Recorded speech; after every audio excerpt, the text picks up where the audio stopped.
Bonjour, bienvenue sur le plateau de Dimanche en politique. Merci d'être avec nous pour une nouvelle saison que nous débutons avec un retour. Bonjour François Rebsamen. Bonjour Monsieur Mellet. Maire de Dijon, président de la métropole. Il y a quelques mois, vous aviez quitté la scène politique par un simple communiqué et avec un mot qui glace, il faut le dire, cancer. On a donc juste envie de vous demander d'abord comment vous allez, en tout cas si vous avez envie de nous le dire à ce moment-là. Je vais bien. Ouais. Je vais bien, je suis de retour. J'ai vécu sûrement l'épreuve la plus difficile de ma vie. Et quand on peut dire qu'on va bien, mais on en sort renforcé de cette épreuve. Quand vous avez pris du recul, cette idée de retour, elle était déjà là, elle était importante, elle guide, elle pousse ou on n'y pense pas? Bien sûr, on y pense, bien sûr. Bien sûr, on y pense. Il faut avoir des objectifs, il faut garder le moral. Je m'adresse à tous ceux qui, à un moment ou demain ou aujourd'hui, sont malades pour leur dire le moral, c'est très important. Puis avoir un objectif. Et moi, mon objectif, c'était de guérir. Et donc de me soigner. Et pour ça, de me dire que je me mettais entre parenthèses pendant un moment. Bien sûr, j'ai suivi les dossiers, mais je savais que j'allais revenir. Il fallait que je le fasse, quoi. Voilà. Alors, à l'annonce de votre retour, on est allé demander leurs sentiments aux Dijonnais dans la rue. Écoutez-les. C'est quand même admirable d'avoir un cancer, de se mettre en retrait et de revenir après. Voilà, il aurait pu dire c'est fini la politique, je reviens plus. Au bout d'un moment, il va falloir quand même aussi qu'il pense à sa succession, quoi. Hein, et qu'il pense qu'il passe la main, quoi. Le temps qu'il était à la mairie de Dijon, il a fait beaucoup de choses pour la ville de Dijon, et notamment le tram, la piétonisation du centre-ville. Il fait bouger les choses à Dijon depuis qu'il y est, et c'est plutôt une bonne nouvelle le retour de Monsieur Rebsamen à Dijon. Alors, la santé, la succession, le bilan, il y a pas mal de choses dans ce qu'on vient d'entendre. Ce rapport avec les habitants, on s'en rend compte encore plus dans ces moments-là. Ces moments formidables. J'ai reçu des centaines et des centaines de messages de soutien et on se dit qu'on fait corps avec une ville et avec ses habitants. Je crois qu'il n'y a que le mandat de maire qui représente cela, ce lien avec nos citoyens, nos concitoyens. Et donc, ça m'a beaucoup aidé, je vais le dire. Je peux leur dire merci d'ailleurs. Beaucoup aidé, tous ces messages de soutien, d'encouragement, voilà. Alors, et vous avez vécu un moment incognito dans votre ville aussi, ce qui a dû être un drôle d'expérience finalement. Je vous l'ai dit, effectivement, j'étais en train de me reconstruire et donc je me suis promené dans la ville sans que personne me reconnaisse avec des lunettes noires et un chapeau. Il faut dire qu'il faisait très chaud cet été et donc voilà, ça m'a permis de voir des choses de la ville d'ailleurs et d'essayer de corriger encore des choses. Alors avant de parler de la ville et des élections municipales à venir qui se profilent, un peu de politique nationale tout de même, parce que c'est aussi comme ça que vous êtes revenu à l'occasion à La Rochelle d'une réunion des élus socialistes. Alors on était très loin des grandes universités d'été du PS, on s'en souvient. Vous avez été le numéro 2 d'un parti qui aujourd'hui n'est, on va dire, presque plus rien sur l'échiquier national et qui est encore en sursis localement avant les prochaines élections municipales. Il s'est passé quoi, François Rebsamen? Est-ce que c'est François Hollande qui a dilapidé l'héritage? Est-ce que c'est un parti qui n'a rien compris à la marche du monde? Il faudrait beaucoup de temps pour vous dire cela. Je l'écrirai sûrement un jour. Mais disons que le Parti socialiste, il faut aujourd'hui assumer avec lucidité le bilan du quinquennat précédent. Assumer avec lucidité, c'est reconnaître des erreurs, il y en a eu, mais c'est aussi porter avec fierté les avancées sociales que nous avons faites et qui ont été, à mon avis, assez peu et assez mal expliquées. Que les Français n'ont pas du tout intégré, parce que... Ça dépend lesquels, puisque par exemple ceux qui sont partis à la retraite à 60 ans après une carrière longue, ils savent très bien à qui ils le doivent. Je pourrais parler du baisse de la pauvreté dans notre pays, etc. Un certain nombre de choses qu'il faut porter fièrement et non pas se cacher. Et c'est justement le problème. C'est une crise des partis sociaux-démocrates dans le monde et en Europe, de cette idée politique, de ce concept, ou c'est spécifiquement aussi français, un quinquennat raté? Non, c'est beaucoup plus profond. C'est beaucoup plus profond. Quand François Hollande est arrivé en 2012 au pouvoir présidentiel, il avait en réalité, il arrivait à contre-courant au moment où on avait subi une défaite idéologique profonde. Le libéralisme avait envahi les esprits, y compris l'esprit des socialistes et des sociaux-démocrates. Et donc les touches social-démocrates, tout ce qui a été fait dans le domaine social ou sociétal par François Hollande a été balayé par une j'allais dire, une politique de l'offre nécessaire pour ramener notre pays au niveau international. Et donc, ça n'a pas été compris, ça n'a pas été expliqué, ça n'avait pas été réfléchi. Et, par le PS. Par le PS, par les sociodémocrates dans le monde entier. Et donc, il faut aujourd'hui repenser ce néolibéralisme que porte Emmanuel Macron, qu'il porte très bien d'ailleurs, et qui a envahi nos vies, qui a poussé l'individualisme, parce que le socialisme, au départ, c'est s'occuper de l'individu.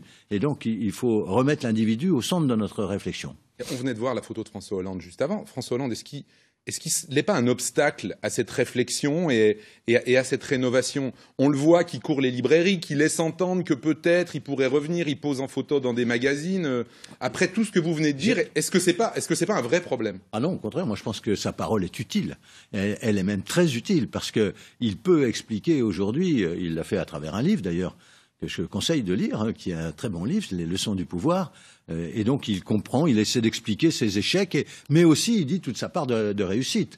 Je dis que cela, aujourd'hui, si l'année 2017 a été aussi excellente qu'elle a été, bien sûr, l'élection d'Emmanuel Macron a apporté un élan, mais les fondamentaux économiques avaient été rétablis sous François Hollande. Et je pense que les gens vont voir la différence. Et plus le bilan d'Emmanuel Macron va apparaître dans l'année qui vient, et plus l'héritage de François Hollande, notre héritage, celui du gouvernement. Mais avec un paradoxe quand même, François Rebsamen, le patronat, le monde économique n'avait pas de mots assez durs contre votre gouvernement à l'époque. Il attendait beaucoup et il trouve qu'Emmanuel Macron va pas assez loin. Donc, en disant que cet héritage fonctionne aujourd'hui, est-ce que vous n'êtes pas un peu en train de refaire l'histoire et de l'inverser quand même? Pas du tout. Vous voyez, quand nous sommes arrivés, le taux de marge des entreprises, on va prendre des choses simples, le taux de marge des entreprises était le plus bas de tous les pays industrialisés de l'Europe. Et donc, il était à 27 ou 28%. Par la politique de l'offre qu'on a mise en place, par le CICE, eh bien, on a remonté le taux de marge des entreprises à 33%. Et les chefs d'entreprise, ceux qui vraiment, j'allais dire, le font de manière la plus objective possible, le reconnaissent. Par contre, aujourd'hui, il est en train à nouveau de diminuer, et j'en profite pour les mettre en garde. Le CICE, il devait être de 7% cette année. Il n'a été, en réalité, il a été raboté par Emmanuel Macron pour être amené à 6%. Attention à ne pas à nouveau faire baisser le taux de marge des entreprises. Vous voyez qu'on est... On veut que l'économie fonctionne. Moi, je souhaite d'ailleurs que l'économie française marche comme elle a marché en 2017, parce que c'est mieux pour nos collectivités, mais c'est surtout mieux pour nos concitoyens. Si on comprend bien, le Parti socialiste, en tout cas François Hollande et son gouvernement, ont dû faire, on va dire, une politique plus libérale qu'ils ne le pensaient pendant leur quinquennat, ce qui est en ce moment ce que certains au PS reprochent à Emmanuel Macron. Il est quoi? Il est en réalité dans la ligne de ce qu'avait fait François Hollande, ou il va beaucoup plus loin? On se souvient qu'au soir de la présidentielle, vous n'étiez pas du tout hostile à Emmanuel Macron à ce moment-là. On vous sent beaucoup plus dur aujourd'hui, oui. Beaucoup plus agressif. C'est lui qui a changé? C'est vous qui n'aviez pas compris ce qu'il allait faire? Je pense qu'il met en œuvre aujourd'hui une politique qui n'est pas du tout celle qu'il avait annoncée, pour dire la vérité. Au niveau économique, il mène la politique qu'il a choisie, mais le fait de vouloir tout de suite privilégier les plus aisés, les plus riches, les très riches de ce pays, avec des cadeaux fiscaux incroyables, que notre pays va payer cher, et notamment la population. Aujourd'hui, c'est les retraités, mais demain, c'est l'ensemble. 25 milliards de cadeaux fiscaux aux plus aisés, vous savez, ça creuse, ça grève les finances de notre pays. On en aurait besoin aujourd'hui. Quand on voit qu'il y a un plan pauvreté où il y a 8 milliards d'euros pour les 4 prochaines années, alors même qu'on a donné 25 milliards aux plus aisés. François Hollande n'a pas fait de plan pauvreté. Ce qui ne va pas, mais si bien sûr, ce que fait aujourd'hui Macron, c'est comment dire, c'est un succès d'année, c'est un plan pauvreté light par rapport à ce qu'on a fait. D'ailleurs, il veut multiplier ce que j'avais mis en place, la garantie jeune, etc. Voilà. Donc c'est très peu. C'est un plan de pauvreté, si j'étais méchant, mais je ne le suis plus. Si j'étais méchant, je dirais que c'est un plan de pauvreté financé par les pauvres. Vous n'êtes plus sniper du Parti socialiste? Non, ça fait longtemps que je ne le suis plus. Mais en même temps, on vous sent très actif encore sur ce sujet. Vous êtes président de la Fédération des élus socialistes. On parlait de François Hollande, mais est-ce que vous comptez jouer un rôle national dans ce qui va se passer au PS? Si je peux apparaître comme la sagesse, un petit peu, amener des idées et de la réflexion, je le ferai. Mais mon rôle dans le Parti socialiste se limitera à ça, à dire à mes amis, voilà ce que je crois. Et maintenant, à vous d'agir aussi, hein. On reparlera de ce contexte national tout à l'heure en abordant les municipales, parce que forcément ça jouera. Mais on va d'abord parler de Dijon et de la métropole. Vous dirigez la ville depuis 2001. Mon bonheur. Ben, on va y consacrer une large place justement. Oui, c'est bien. Vous aviez en 2001 toute une liste de projets. François Rebsamen, est-ce que Dijon en 2018, c'est la ville dont vous rêviez quand vous vous êtes installé dans le fauteuil de maire en 2001 ? J'imaginais même pas, je vais vous dire la vérité, qu'en 2018, on serait arrivé à faire tout ce qu'on a fait. J'avais envie de le faire, on avait envie de le faire, mais je ne l'imaginais pas à ce point-là. Et d'autres défis sont apparus. C'est ça la vie. Il y a une évolution permanente. Et aujourd'hui, le grand défi, c'est de faire de Dijon la grande ville écologique française. Donc, c'est de porter l'écologie urbaine. Ce serait un clin d'œil à Robert Poujade, Premier ministre de l'Environnement français ? Mais peut-être. Mais je voudrais dire ici que j'ai toujours dit à Robert Poujade qu'il ne fallait pas faire un livre sur le ministère de l'impossible, sauf à mettre un point d'interrogation. Que tout le monde a ressorti au moment de la démission de Nicolas Hulot. Voilà. La grande mode, c'est les classements de villes. François Rebsamen, il paraît que vous adorez ça. Oui, parce qu'on est bien classé. Dijon, 7e dans les 50 villes les plus attractives, d'après l'Express, première du Grand Est. Est-ce que ça veut vraiment dire quelque chose, ces classements ? Non, on ne va pas les prendre à la lettre, mais j'allais dire que toute une accumulation de classements, la ville qui accueille le mieux les étudiants, la ville où il fait bon vivre, la ville où c'est plus facile de se loger, tout ça, la ville sportive, la ville culturelle, la ville écologique, tout ça crée, j'allais dire, un environnement favorable pour que la métropole continue d'avancer. Un des dossiers en cours à Dijon, des gros dossiers, c'est la Cité de la gastronomie. On en a beaucoup parlé. Mais en étant un peu dur, pour l'instant, c'est un terrain vague. Et pendant ce temps-là, à Lyon, les gens y vont à la Cité de la Gastronomie. Elle est ouverte. Qu'est-ce qui a cloché à Dijon ? Rien. Simplement, c'est un grand projet. À Lyon, c'est un petit projet. Et donc, à Lyon, c'était la réhabilitation du bâti. Belle réhabilitation, d'ailleurs, qui a été faite avec un petit projet de gastronomie. Qui en réalité d'ailleurs n'est pas ouvert à l'intérieur du bâtiment. Absolument. Voilà. Pour être honnête, après la lancée. Oui. Voilà, c'est ça. Et donc, moi, je vois ce qui est en train de se lancer. Ça y est, ça commence. Mais on a été retardé. Il faut pas le nier par un opposant à la ville de Dijon, qui est un conseiller municipal qui devrait aider le monde économique, qui devrait nous encourager, qui a fait des recours et des recours et des recours. C'est sa manie de travailler. Il est comme ça. Bon, voilà. Donc, mais c'est très pénalisant. Là, il y a encore un recours que nous attendons à Lyon. Il a perdu 5 recours sur 6. Donc, on attend qu'il perde le 6e. Mais vous savez, par exemple, l'école Ferrandi, c'est une grande avancée pour notre ville qu'elle vienne s'installer ici. Elle n'est pas à Lyon, elle va venir à Dijon. Toutes ces choses-là. Dijon a vraiment besoin de ça. Dijon est déjà au patrimoine mondial de l'UNESCO. Il y a énormément de touristes. Qu'est-ce que ça va apporter de plus ? Encore du rayonnement, encore de l'attractivité, encore de l'activité économique et encore moins de chômage. C'est Eiffage, un grand groupe privé qui construit, mais qui va gérer aussi. Est-ce que c'est une bonne idée ? Pourquoi c'est pas la ville qui gérerait un outil aussi important que ça ? C'est pas Eiffage qui va gérer. Eiffage va déléguer.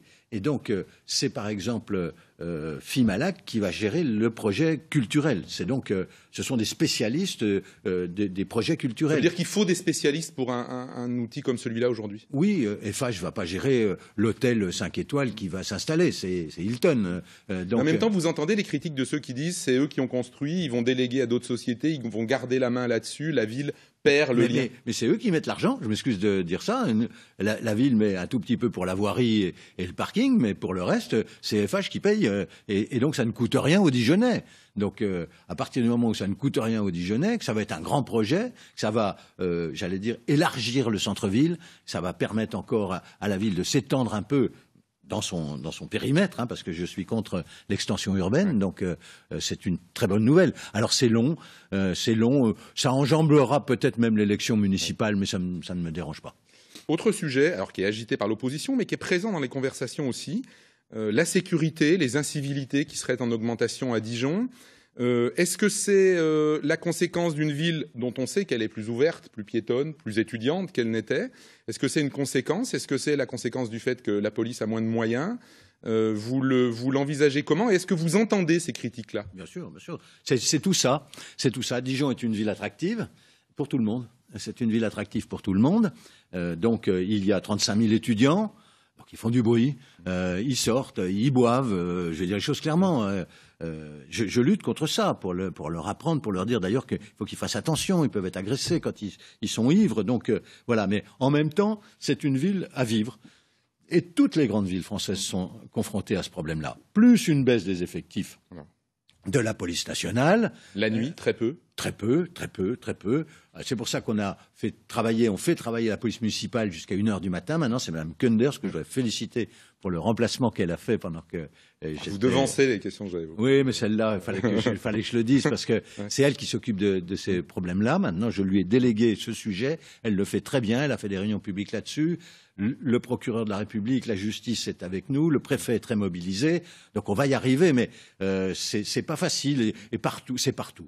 On a vu comment une vidéo sur des incivilités sur un restaurant a été partagée un nombre de fois assez incroyable. Et donc, on sent qu'il y a une sensibilité là-dessus. Oui, alors, Dijon, c'est pas Chicago, je vais quand même le dire aujourd'hui. Dijon, c'est pas non plus des grandes villes françaises avec... c'est pas Marseille, on va dire les choses comme ça aussi. Donc, Dijon, c'est une ville qui est relativement calme. Mais relativement calme, ça veut pas dire très calme. Et ceux qui poussent à cela, ceux qui exacerbent les tensions, feraient bien d'aller voir ce qui se passe ailleurs un peu. Alors, voilà. Vous parliez d'écologie tout à l'heure, un mot en lien avec la piétonisation qui est en train d'être terminée, la dernière tranche à Dijon. Il y a un certain nombre de gens qui s'étonnent de choix qui sont extrêmement minéraux, sans arbres, parce que vous parlez de ville écologique, et face à la canicule, on parle beaucoup de végétalisation des centres-villes. Il y a même une pétition qui vient d'être lancée à Dijon pour qu'il y ait plus d'arbres dans ces espaces-là.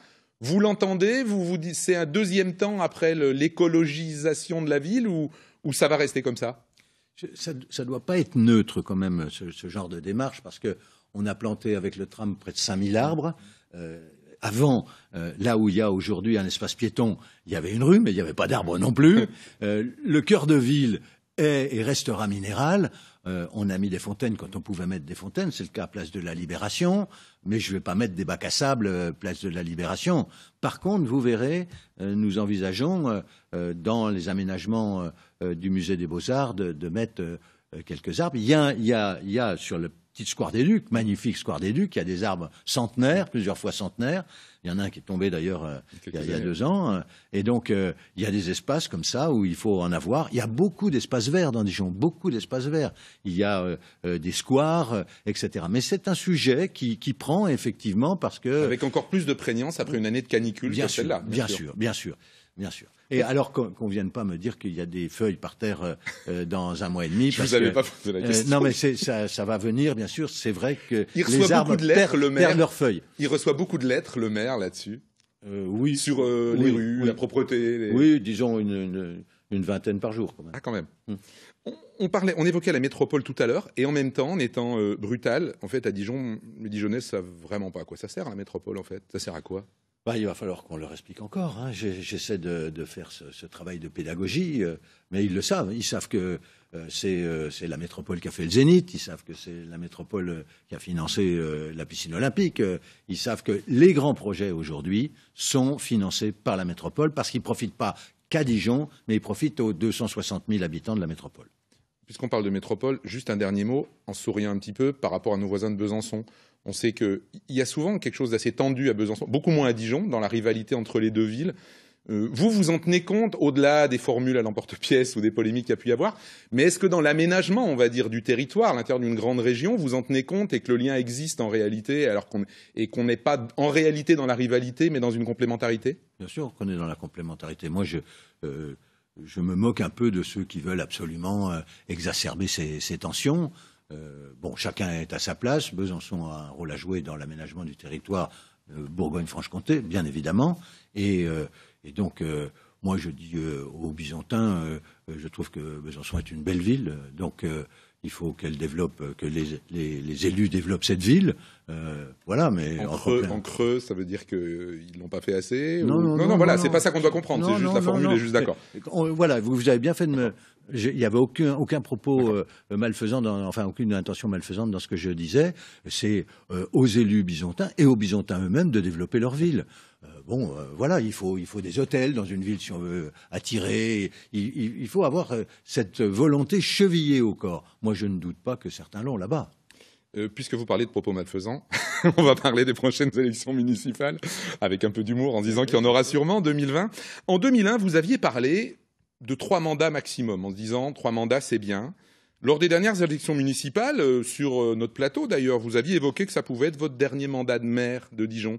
C'est le cas? J'ai évoqué l'idée que ça pouvait être mon dernier mandat de maire de Dijon. Si vous n'êtes plus maire de Dijon, est-ce que vous seriez autre chose, par exemple président de la métropole, que vous souhaiteriez le garder? Oui, c'est quelque chose qui m'intéresse, effectivement. C'est quelque chose qui m'intéresse. C'est à voir.